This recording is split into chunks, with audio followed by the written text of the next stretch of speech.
Good Friday morning, and welcome to Ice Age TV, the Internal Combustion Engine Age YouTube channel that talks about all my cars and trucks and motorcycles, the campers, Kiefer, the troublemaker, the dogs. Wow, it's Friday. Hey, Keith, come here, boy. Come on, ball. Let's go. Come on, boy. Boy, I tell you, he's wound up. Jesus Christ. Wow. Hey, good Friday morning there. Wow. I mean, woo. It is so hot and humid here. I feel like I'm in Florida. It's like a sauna.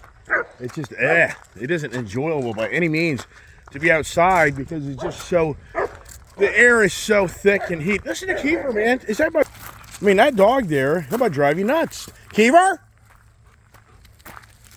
Yeah, I mean, just wow. Wow. Driving me good. Friday morning there to all those that subscribe to my channel and tuned in and watching Gab Away on every morning. Conversations where I try to take a word of the day, and I try to convert that into the cars and trucks and motorcycles and all the themes of life and keep the channel going. That's the goal with my dirty, stained mustache, as Brian K says. We're in the shop, and wow, what a great day yesterday was, because so many people reached out trying to figure out where Andrew Jackson. The Andrew Jacksons were present yesterday in the shop, and for a lot of those, they tried very hard to figure it out, and a few people just about did figure it out. But we do have one Andrew Jackson is going away to Mr. Roger Fisher, one of my subscribers on the channel. Come on, get up there, Ginger. And so I do have an individual that figured it out, and I know I made it pretty challenging yesterday. But I gotta give Roger really credit for being 71 years old. He said for his age, his eyes are getting leery, whatever you want to call it. His vision's like, I'm amazed I found that. He thought he found it, and he did find it. So for today, I'm gonna share with you what Roger found. But the Andrew Jackson's still not been found. But some came very close. A few of my subscribers came very close to figuring out where that other Andrew Jackson is. Now, is it Useless Grant? Is it Mr. Grant? Yes, I think Mr. Grant is present. Yes, we're going big today. We got a Mr. Grant is in the shop. Yes, he is. And boy, if somebody figures that one out, I'll be really impressed. And I tried to make it so you could see it, but at the same time, I can't make it that easy for you to see it, because then it just isn't any fun. And so for me, I just think that you guys out there, gals, I haven't heard from the gals, that they reach out and try to figure it out. Don tried numerous times. Don was funny because it's like he's trying to find a needle in a stack of hay. So for Roger had a good eye, because I actually, yesterday evening, before Roger told me he found the $20 bill, I actually made it a little more seeable.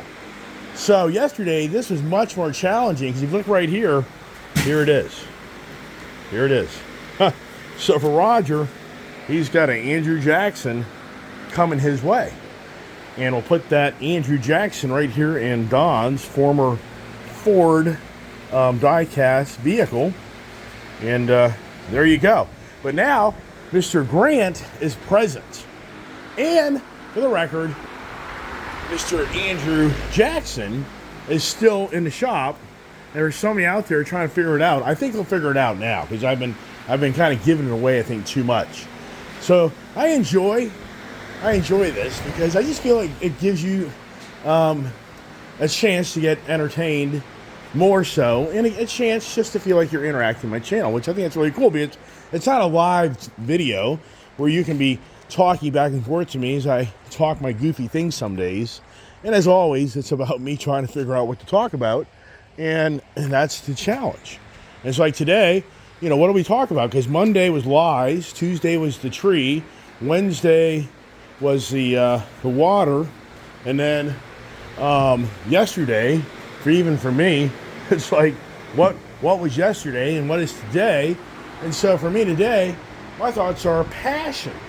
Why don't we look at that there? You see that right there? That's something that I did help the guy to develop, believe it or not, out of Georgia. Really cool guy. And so the correct conversations was yesterday. So today I thought today would be a great conversation, be passion. And we haven't had that conversation. And passion, what drives you in life? I'll turn this fan off because this thing's very noisy, as you can tell. So one thing about all of us, I mean, you can say, I could have used the word today, compassion, but I figured I'd use the word passion, Passion. And I think to myself, wow, what drives you in life? And I mean, I think most here on my channel know that what drives me, my passion, is the addiction of these freaking ICE vehicles. If I was really the EV guy, you well know that I'd have all the EV vehicles sitting here in my driveway. I'm not that type of guy. If I was really the Lambo, Ferrari, Porsche guy, you know as well as I do, those would be sitting in my driveway. I mean, people ask me that when I go to the car show, and you see I'm more of the American muscle. That's more my passion. And what I've always have said, I'd rather own a lot of cars instead of just a select few cars. Because you know very well, I could go out and have some very expensive Highline cars if I got rid of all this debt. But it just isn't me. That isn't my flair. That's not my passion. Even though growing up, a 911 Turbo was always my favorite, a Porsche 911 Turbo, but really a Corvette. When I was a very young person, I always had a dream that one day I'd make the money to own a Corvette. And so for me, I love the American muscle product, and I think so many on my channel do as well. How about the Gold Rush? Now I got the Gold Rush out of its parking spot. Is that car just really a really good looking car? And I just love it. I think this is a beautiful car, and some of my subscribers are like, you better keep that thing. Yeah, I really do want to keep this thing. It's a very special and rare car that you can't get anymore. And the color combination, the setup, and it's such a comfortable, fun vehicle. And I like what I did to the rear exhaust, even though some would say, well, you kind of took the value away from it because you changed out the rear tips. Well, who cares? I don't care. And here's the Corvette. And once again, I've had many Corvettes, and I've had such an incredible passion for the Chevrolet product. And that's really where I came from. I've talked about so many times on my channel. Is I always have been a Chevy guy because my dad was a GM guy. I mean, that's the bottom line. That's kind of where it usually plays out in life, is leaning politically one way because maybe the family you grew up with, maybe not. You're probably be leaning towards a brand because of what your family, how your family grew up, of having a collection of vehicles. And so for me, really, the Chevy was really where I came from, even though Mopar was always a great product to me, and eventually that came to me in my life as well. And Ford, I would never had the passion for Ford. I just never really was into the Ford product. I didn't think Ford was that great a product. I just thought Ford was junk. I truly felt that, and it's just incredible how it wasn't until 2017 that I really became the Ford guy. And I gotta get that car up for inspection. Hopefully I get that done today. So I can take that thing to the car show and drive it and not be worried about losing that or getting pulled over, I should say. So the passion for me, once again, but then it comes to brand recognition. What's the passion of the brand that you love? And then for me, it's all over the place. Even Mr. Sanchez was having fun with me on comments on my channel, now you have this vehicle, this motorcycle, now this is the baddest ass, latest, greatest. And how you've changed your brands from being an Indian guy back to a Harley guy to a Honda guy to a Triumph guy. So, yeah, I get that. So, but my passion really is about more of, as you get older in life, having the availability to continue to ride motorcycles and the different style of motorcycles, because as you progress in life, your capabilities start to change. I say it all the time. As you get older, 1 year is 3 years. Then as you get really old, 1 year is like 10 years, because your body just starts to decay that much more rapidly and faster as you get older. And so for me, being 61 years old, my goal has been to own as many cool things I can own and be able to ride and drive before I pass this physical world. That's always been my goal. Now, the running joke is whoever dies with most toys wins. Yeah, well, I don't think that'll be my story, because I'm not Jay Leno. I'm not the rich and famous LeBron James or any of those other people in the world that have billions of dollars, hundreds of millions of dollars from their passion. And that's what you think about.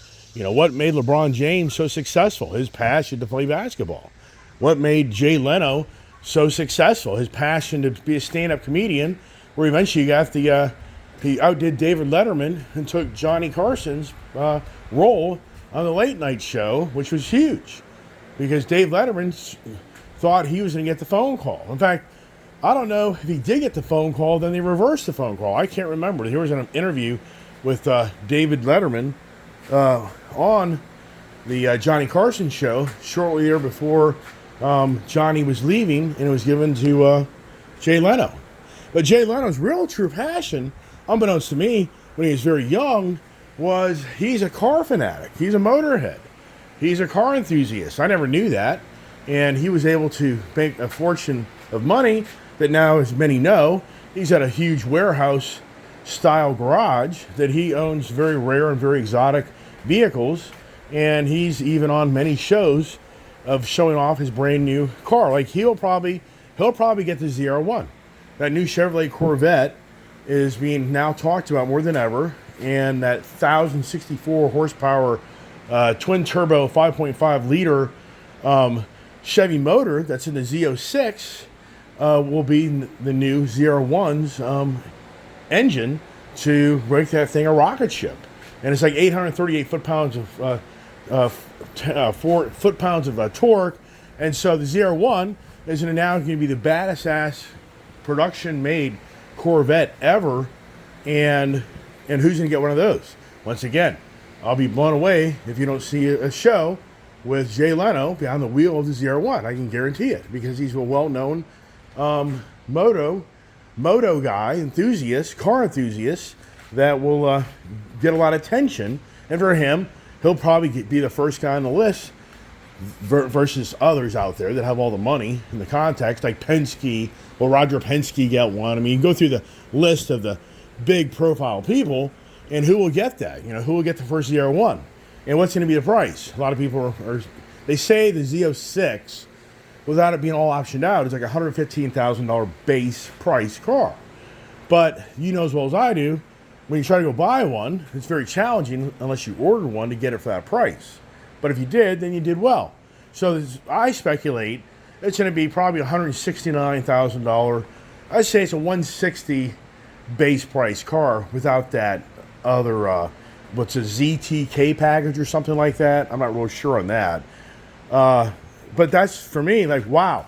For me, would I love to have that car? I would. In all reality, the C8, I've never been overly excited about it, but if I had the capability to get a ZR1, wow. Would I grab one? If I could make it work financially? Yes, I would. But it's going to come down to being on a waiting list, like Brett, my friend at the car show, that has that blue Chevy Z06 C8. He's already on the list, but most are speculating, you know, you're probably 2 years away, because the car's not going to be released until next year, 2025. Hard for me to believe that the 2025 cars, look at this here, bird crap. I wiped out this hood last night, and the bird crapped on it. Can you believe that? Jesus Christ, man. I just can't. It just drives you nuts. I want to put the phone down right now and clean that off, but I'm not. I'm going to keep on talking, but here is something interesting that I talked about the other day. Ford must have heard me talking. The GTD Mustang that I went through the whole interview process to try to be able to buy one, which I don't know how to even buy one. But the whole point is I'd just like to see if I would qualify. So the other day, I took a picture of it. I actually got a letter from Ford. So here it is. Your Mustang GTD application update. Hello, Gary. Thank you for your interest in the all-new Mustang GTD. The response to the application has been truly extraordinary. Let's see here. We are reaching out to inform you that we are diligently working through the process to select the enthusiasts that will be given the opportunity to purchase the Mustang GTD. We plan to inform all United States and Canadian applicants of the selections by the end of August. So by the end of this month, wow, you hearing that? In the month I may be told I can get a GTD. Once again, how I pull that off, I don't know how I will. I mean, you're talking serious money. So that would be the miracle. That'd be pray for a miracle prayer that played out. Badass. But in all sincereness, would I rather have the ZR1? I would. And the crazy thing is that GT is going to be GTD is going to be $300,000+. If I could pick up the new ZR1 and it was like a $200,000 purchase, I mean, come on. Well, then for me, as crazy as I get, then I'm thinking, why don't I just have both? Yeah, I think it's a long shot on any of those happening anytime soon, just because of my financial obligations and the things I have. And for me, I just think to myself, the passion I have for all my vehicles at this time, if I had to go down the road of dire straits, which I've been down the road a few times at dire straits in my life, it's very challenging for the way I live my life because I'm always wanting the latest, greatest, and always want to have more than really I should have. So I'm not the best accounting guy for, figuring out what makes sense to pay the bills versus barely being able to pay the bills.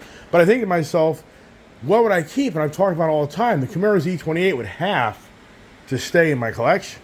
The Fireblade would have to stay in my collection. I think this Z06 would have to stay in my collection. I feel like this Challenger would have to stay in my collection. Those are cars right there. The Ram TRX, I feel like would have to stay in my collection. But then you kind of get outside here, and I just love my new Chevy products. So the Chevy Colorado Bison, I love that vehicle.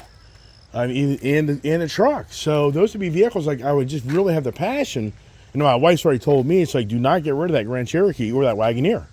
And I've already told her, like, I'm not going to do that. Well, you will definitely have those vehicles. She's like, yeah, don't let those go. Those are my favorite cars. So I'm very happy to hear that.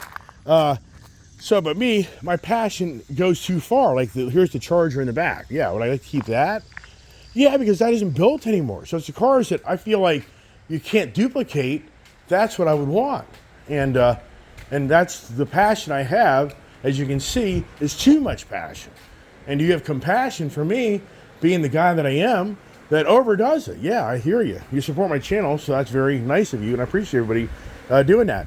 But here's the Harleys. You can't get the previous generation Harleys per se anymore.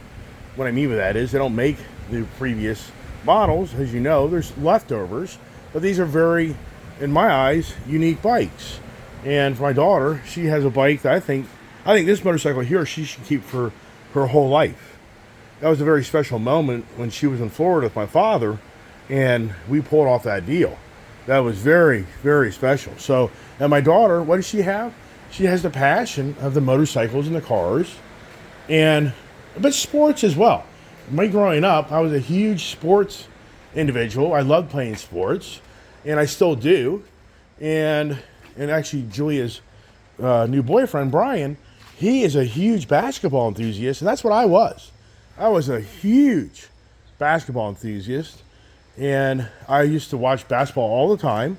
I played basketball growing up, and I used to have a basketball hoop right there at the end of this driveway, and I coached youth basketball for 8 years, and then I kind of got a sour taste in my mouth because of the 2020, the summer of 2020, the elitist elites like James LeBron and Stephen Curry start mouthing off that because I'm a white guy, I'm a racist individual. And that really pissed the hell out of me to the point that I literally stopped watching basketball. I'm sure it's just incredible how we're 4 years later. 4 years later, have you noticed how the country's awful quiet? Have you noticed how the country, 4 years ago, in the spring, you go to the April-May fiasco of a guy named George Floyd, and you go to the BLM, you go to the cities and the streets. Does everybody remember all the chaos that was going on in 2020? What happened to the BLM? I mean, sincerely, I'd really like to know, somebody out there, and this isn't for me to be demeaning to anybody on my channel, what happened to the BLM? Why is the black community now in better shape than they were 4 years ago? Has the black community been treated better? Have they advanced further? I mean, sincerely, what's happened to the black community? That was a major focal point of the 2020 election, that this country had a racist president and that this country was really in bad shape, and a hatred among us was so bad that he needed to go. and somebody else would come in charge and build back better this country, and all these racial tensions would simmer down, and everything would be beautiful. But it seems to me that the illegal immigrants that are on our doorstep have taken away a lot of the black community's entitlements. But you don't really hear much about this. So where's the passion? What has happened to the passion by the black community standing up for the rights that they feel that they deserve and have in our country? What's happened to all that? It seems like, wow, that's all gone. So I guess that everything's beautiful. I guess everything's great. I mean, does the media machine want to explain this to us? I doubt it does. So for me, as a huge basketball enthusiast, my daughter was in tears when I basically told her I'm not coaching youth girls sports anymore. I'm not supporting the passion that I had growing up because of what I felt so strongly was so wrong by the NBA allowing their players the freedom of speech to be mouthing off to raise their voices and to point out people that they were not good people. And so I just came to closure. It's like, you know what? I just don't want my daughter to put these people on the pedestal to think she has to listen to these people mouth off. And that's why I took her away from group sports and I put her in individual sports. I put her into lifting weights. I used to have a gym. I had a gym right here where all the motorcycles are. I have pictures of a whole rack, weightlifting rack, bench, all the free weights, dumbbells. So she had the capability for her to work out here in my shop, and she loved it. I mean, she just loved it. And that happened in March of 2020 when the pandemic set in. And I had such a passion when I was growing up of lifting weights. I mean, for me at that time when I was very young, my daughter's age and younger, very young, Arnold Schwarzenegger was my idol. He was the guy I wanted to be. I wanted to be Arnold Schwarzenegger. I bought his book. I read how to lift, never knowing that the guy was doing massive, steroids. I had no clue of that at that age. I didn't know that stuff when I was just a kid in 1977, 78. I was just basically a 14-year-old, 15-year-old kid that didn't have a clue that people use drugs to enhance themselves to be better in the passion of what they love to do in their sports and being better and better than everybody else. So for me, my daughter, truly, I was really taken back because I didn't know she really would have that desire. But the point is, in the March of 2020, when all the school systems and everything shut down and all the kids were sent home, my first thoughts were, my kid's not going to sit at home. There's no way. She has to continue to stay active. So I kept my daughter very active. And one way was putting her in weightlifting, which is much more personalized and individualized. And then like tennis, golf. I just kind of got more into cycling. We used to ride our bicycles a lot. Then she evolved into motorcycles. So I just try to get my daughter to have more of a way to try to grow up and think on her own, and instead of having to be taught to think like everybody else does. Here's my set of golf clubs, which I haven't golfed in ages, which we should do that at some point. That'd be nice. But that's the passion that I've always have had in my own life, is my independence. And that's who I've been. I've been very independent most of my life in my career and success. It hasn't been my success through having tons of people around me where I'm the leader of some major organization or I'm a leader of some major, sports athletes. The youth girl thing I was for a while, but I never knew. I'm sure many people would agree with me.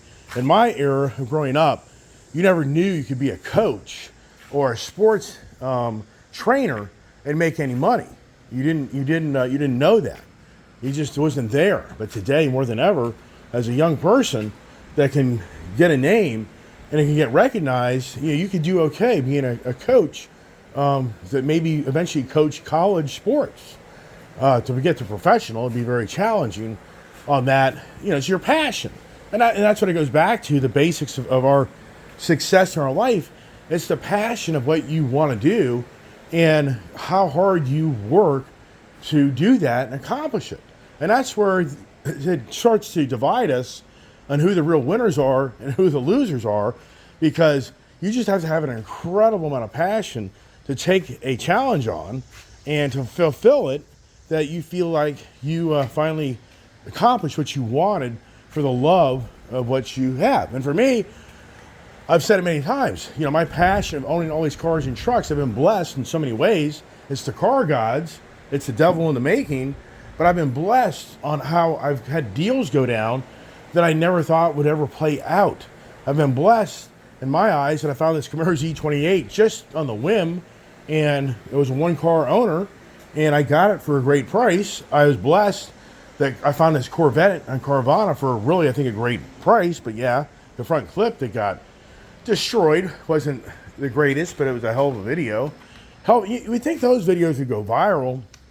You think that for the passion I have on my channel, you would think that this channel would just explode with people wanting to watch the entertainment of what I do and what I share, because I have so many people on the channel that reach out and they tell me how much they love my channel, and they tell me that they learn things from my channel, and it's just, as always, on talking about my channel, is it just befuddles me that there's so many others out there that their passion seems to be to get out of bed every day and share with you the gloom and doom of the world coming to an end. And with that, they you just feel like that's their passion. But their true passion is to get as many views on their channel to draw monies. That's really all it is. Their real inner passion of them walking around and running their mouth about them telling you how the world's coming to an end and everybody's going broke, that passion is all about them getting all the hits they can on their channel for them to make an income off their channel. And sure, am I any different? Yeah, and you know, sure, I would love to have more people come to my channel so I'd be rewarded for my efforts and my stories and my sharing of knowledge and information, and that would be really cool. I think it'd be great if that was to ever really come to be, that I really had a very active, like Michael, Michael Rowe, is that his name? Mike Rowe, that does the dirty jobs. That guy's a cool guy. If I'm correct, that guy was like a school teacher. And if you ever watch his shows, I mean, how America was made and all our stuff, it's such great, he has such a great personality, and he's just a great guy. I like him very much, and I just think he's a really well-balanced individual, and it's very comforting to watch him and listen to him talk and to see what he goes and does. I've often thought of that in my own channel, that I'm a sales guy by nature, I'm a people person, and I can talk to people, and you know, do I take my camera and do I get more involved with somebody and say, hey, I'm gonna make a YouTube video of me being with you today on what you're doing with your job, you know, that, but it's so much content, so much media, and then you gotta find the right person. I don't know, I always think to myself the different ideas, but right now my idea is that the Ulysses Grant, Mr. Grant, is present in the garage, and I'll be interested to see who gets the grant. Now, the Benjamin Franklin, one gentleman reached out to my channel, and he thought that the Benjamin Franklin, like right now you see his $20 bill, yesterday I had a $100 bill here, and he thought that was the challenge, to find a $100 bill. No, I was not putting Benjamin Franklin out for the giveaway yet. I'm just trying to make it where, hey, here's the kid. Morning. Good morning, sunshine popsicle stick. Hey there. Hey, just go upstairs and kind of look briefly at the reports if you would. Just so I kind of know what's going on. If you do that, Yeah. that'd be great. And so, got the crew showing up here, so that means I'm talking too long, or am I? Not really. But yesterday I was talking about Benjamin Franklin, and good old Charles out there, the hood. Hey, good morning there, Charles. And, you know, good morning, Don, and good morning, Roger, and Brian. You know, all my regulars and the help desk, and Bob, and Mitchell. I mean, there's so many YouTubers out there that watch my channel. It's always hard for me to remember every single person's name. And so there's the crew. They're all getting going. So, man, I tell you, I'm so thirsty as I walk around here. And so good morning to all those and everybody else that I biker bug. You know, I'm sorry if I don't pronounce you or recognize you. It's not intentional. Just the Iceman has so much going on in his head trying to speak and tell you the stories. But Charles, I meant to bring it up yesterday, but Charles made a great point. Benjamin Franklin, the ambassador to our country, that's really helped us win the Revolutionary War, with the French giving us all the ammunition and monies to afford so, because the French despised the English so much, that the son can't remember Benjamin Franklin's, I can't remember his son's name, but he hated him. He hated his father. He did not like his father. Now, from what I've heard, I think Benjamin was kind of the ladies' man, if you understand what I mean by that. So was that what it was? Maybe his son was very upset with his father because his father was the ladies' man and maybe didn't love his mother.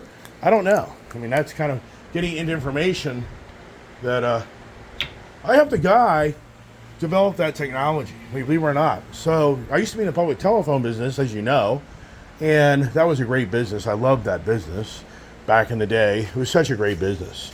And it was such a bummer when the cell phone started dominating and took over the industry of communications, and I that business, that industry went dead for the most part. So, but I helped a guy design technology that was really, in some ways, that type of technology to be used in devices, to monitor devices.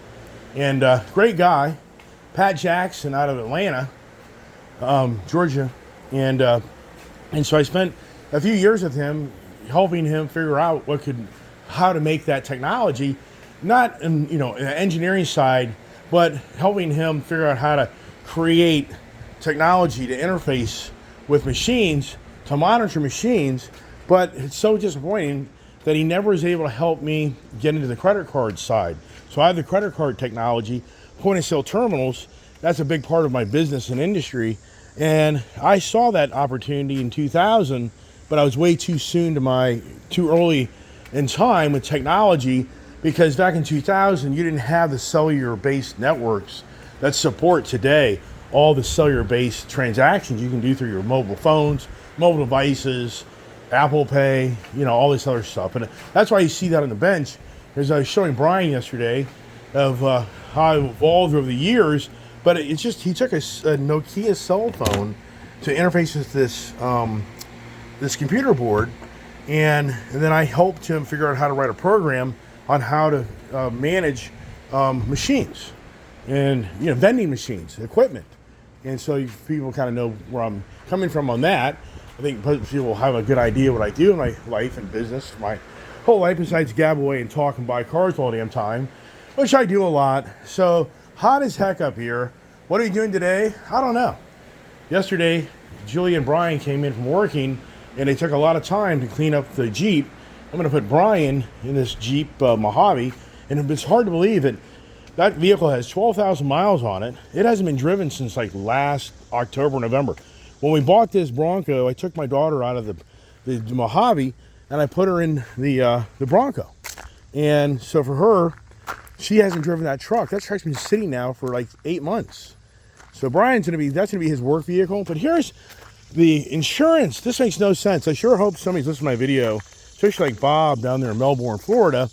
And there's others down there in Florida as well, I think could reach out. So I'm going through my Geico insurance, and I'm trying to figure out how to save a lot of money, because the insurance premiums in Florida have gone through the roof. Now, this is a 2015 Ram truck with close to 90,000 miles on it that doesn't get driven really a lot. And, of course, it has a Florida tag, and some people are like, well, it should have a Virginia tag. Yeah, well, that's a whole other discussion. So, looking at the insurance, and Geico goes off of 6-month premiums. They renew your insurance every 6 months. They don't wait a year. So 6-month premium on that vehicle is $2,500 a month. It's $2,500. That is a $400 monthly payment on insurance for a 2000 truck. This truck is basically 10 years old. 10 years old. And versus like I can take the Ram TRX truck. That's $1,700. That's $1,700. So it's literally, I mean, what is going on? So I called Geico yesterday. Why is this one truck $400 a month, $5,000 a year? So I asked him, how do I just have I have so many vehicles? This is what really sucks about Florida. Yeah, I mean, in some ways, I just start getting rid of all the Florida tags. That's possible because the insurance is killing me. And so, but for the Ram truck, I can't bring it back to Virginia because I'd have to put the whole exhaust system back in it. Yeah, that would be a $5,000+ adventure at least. And in Virginia, there's going to be probably the insurance is probably half or less, but you have to think it through. If you spend $5-6 to put the truck back together to get it all emission compliant, if not more, could be 10 grand. So I don't like that idea. But the whole point is, in Florida, I said, why I have so many vehicles I don't drive that sit, and I can always just have them in the word storage, while they sit for 2, 3, 4, 5 months, and I don't have to pay this outrageous amount of money in insurance if the vehicles aren't being used. So in Florida, the policy is you have to relinquish your tag. So if I want to park that Ram truck, I have to turn in the tag to the state of Florida, and then it goes to $96 every 6 months for that truck to sit idle and can't be driven. But then if I want to re-register it, if I want to drive it again, I'm going to have to go through the whole DMV Florida registration process again just to be able to drive a truck. So part of me, if I was probably smart, part of me is like, just take the freaking tag off and just tell the kid, you know what, I'm sorry. I'm not paying $5,000 a year for that truck to be insured. I'm not doing it. It's ridiculous. So in Florida and Virginia, I don't think that's the case. In Virginia, I'm pretty sure you can call your insurance company and say, my vehicle's in storage. It won't be driven for the next 3, 4, 5, 6 months. And they go, okay, that's fine. We'll make it your vehicle is inoperable and it's just sitting. You're not going to have it exposed to the roads. And sure enough, talking to the insurance agent, what Bob out of Melbourne, Florida said was correct. The agent for Geico confirmed that yes, he confirmed that the vehicles down there that get in car crashes, there's so many uninsured motorists that the rates are that high because of so many people don't carry insurance, and also the ambulance chasers, where the lawyers capitalize on the court system, and you get paid a big sum of money if you're injured in an accident. So that's why Florida's rates are so high. Here's an interesting conversation for the NFL, and DirecTV had the Sunday ticket. And a lot of people have been screaming bloody murder of having to pay a premium to have their favorite football team be played on their TV.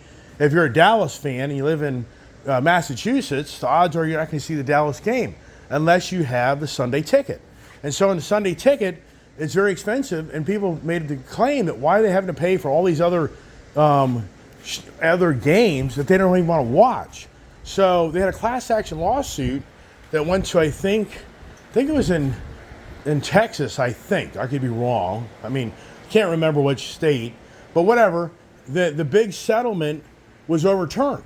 So everybody thought they were getting a big payout, and the NFL Sunday ticket, the NFL, was going to have to pay out like $42 billion in payments for the abuse of their Sunday ticket with DirecTV, and the judge overturned it and said there just isn't enough evidence to show the hardships on people that signed up to buy the Sunday ticket, that they knew what they were buying, and they were okay. So it's like cable TV. You buy cable TV, if you sign up your subscription, and you got 100 channels you don't even care about, and you may only watch 2 or 3, but you have to pay for all their channels. Who doesn't know these stories, right? Yeah, we've talked about this numerous times on my channel, and so I thought that was interesting on how at one point the Sunday ticket was going to get killed because the NFL makes so much freaking money. Wow. And then now, as you know, I told you the marketing blitz. You're going to see the biggest marketing blitz in modern times, like never seen.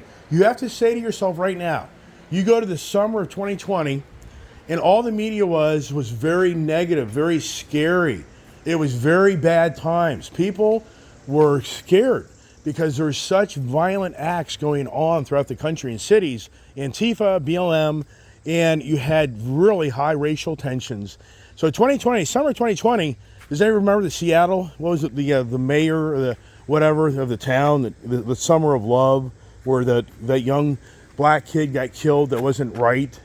There's a young, so many people perished in summer 2020 from just really the beginning of the lawless cities and society. And so it was fear in that summer. And so I don't think people felt good about themselves. I didn't, because the media was really being so abusive in my views. one-sided in my views, but I get it. You know, I can understand the other side can have that same opposite view.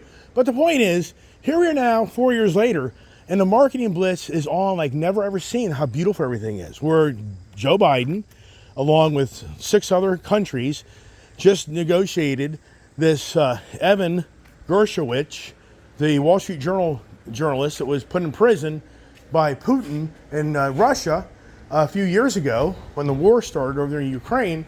And so they got a prisoner swap release between like 6 countries of negotiations of the good and the bad. So a bunch of bad guys that were terrorists of the world and other things have been released from other countries in the exchange for our country to get back some of our prisoners over there in Russia.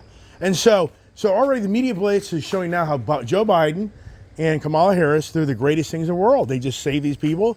I'm just telling you, the marketing blitz of Kamala Harris, looking like she is the most incredible individual in the world, is going to be nonstop through election. That's all you're going to hear. You're not going to hear the gloom and doom and all the bad things that are really happening around us. You're just going to continue to hear on how Kamala Harris is the most special person in the world. And they're going to just tell you that Donald Trump is a piece of crap, the worst thing could ever come to this country, and why would you support that guy? That's all it's going to be. Wow. I'm going to leave it at that without going down that rabbit hole so I don't get my channel on the radar screen. Don't think it should. But I think that I've given people plenty of opportunity this morning to meet Ulysses Grant in the mail. And if you haven't figured it out, it's okay. But right now, Andrew Jackson and Ulysses Grant, if I'm pronouncing his first name properly, are present in the building. And somebody that emails me first, you're better off emailing, because if you do it on my general comments in the general YouTube community, what's going to happen is if I don't see your comment, and somebody emails me because they saw your comment, but you figured out where Mr. Grant is, then the email is going to be the winner, because I'm going to have a dated time of who got there first. So if you're smart, and don't take it the wrong way, you can make comments, but then you gave it away to everybody else. You know, so if you mention on the channel, the public sees all the comments, then you gave away the secret hiding place. So you got to go to IceAgeTV comments@gmail.com, and maybe you'll be the lucky winner of Andrew Jackson and Mr. Grant. You may have a $70 day for watching my channel. How about that, huh? And as always, just reach out, say hi, share your pictures. I appreciate those that do reach out to me and share their comments, share their pictures of their really cool things that they own and their passion of what they love and have. So that's it. Wrap it up. Weekend's here. What are you doing today? I don't know. So as always, thank you so much for supporting my channel. Help it grow. Share the love. In my view, share the love. I mean, I think I bring a lot of love in the channel to people, where I try to keep more being upbeat of an individual than a deadbeat. And that's the goal. We need that more so ever in our lifetime, is the compassion and passion for others. So God bless. Have a beautiful day.